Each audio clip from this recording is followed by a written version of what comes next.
Dear students, നമ്മളിപ്പോൾ കാണാൻ പോകുന്നത് കാർബൺ ഫിക്സേഷൻ ആണ്. കാർബൺ ഫിക്സേഷൻ എന്ന് പറഞ്ഞാൽ നമ്മുടെ ഫോട്ടോസിന്തസിസിലെ ഡാർക്ക് റിയാക്ഷനെയാണ് കാർബൺ ഫിക്സേഷൻ എന്ന് പറയുന്നത്.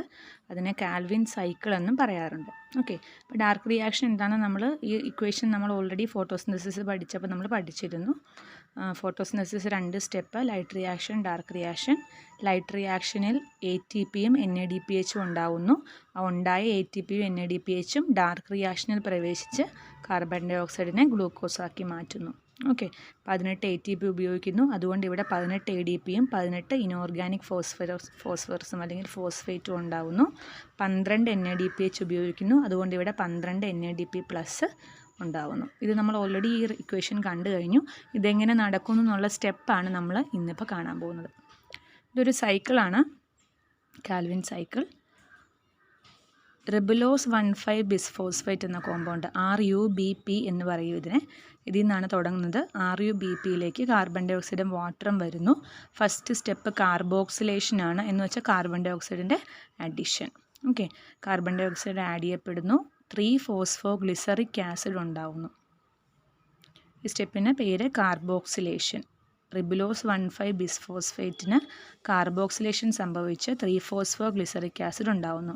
ഈ 3-ഫോസ്ഫോഗ്ലിസറിക് ആസിഡിനെ ATPയും NADPHും വന്ന് റിഡക്ഷൻ ആണ് ഇവിടുത്തെ. ഈ സ്റ്റെപ്പിൻ്റെ പേര് റിഡക്ഷൻ എന്നാണ്.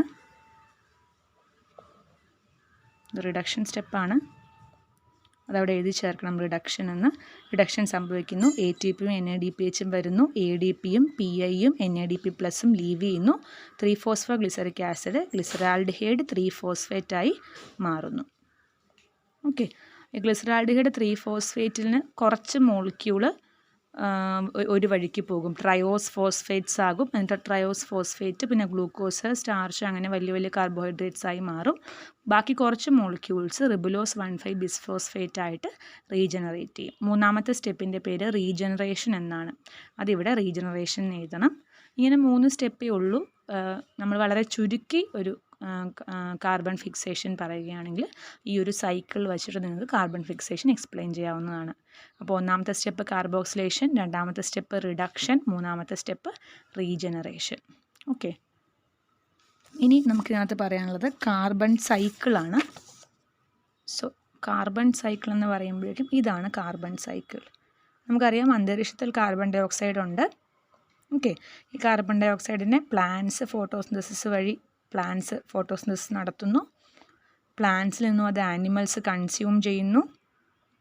ഓക്കെ, ഇനി പ്ലാന്റ്സ് റെസ്പയർ ചെയ്യുമ്പോഴും ആനിമൽസ് റെസ്പയർ ചെയ്യുമ്പോഴും കാർബൺ ഡൈ ഓക്സൈഡ് തിരിച്ച് അറ്റ്മോസ്ഫിയറിൽ എത്തുന്നുണ്ട്.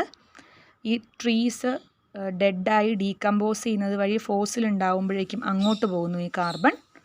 ഓക്കെ, അതുപോലെ ആനിമൽസ് ഡെഡായി ഡീകമ്പോസ് ചെയ്യുമ്പോഴും ഫോസിൽസ് ആൻഡ് ഫോസിൽ ഫ്യൂവൽസ് ഉണ്ടാവുന്നു. ഈ ഫോസിൽ ആൻഡ് ഫോസിൽ ഫ്യൂവൽസ് നമ്മൾ ഫ്യൂവലിംഗ് പർപ്പസിന് വേണ്ടി ഇൻഡസ്ട്രികളിൽ ഉപയോഗിക്കുന്നു.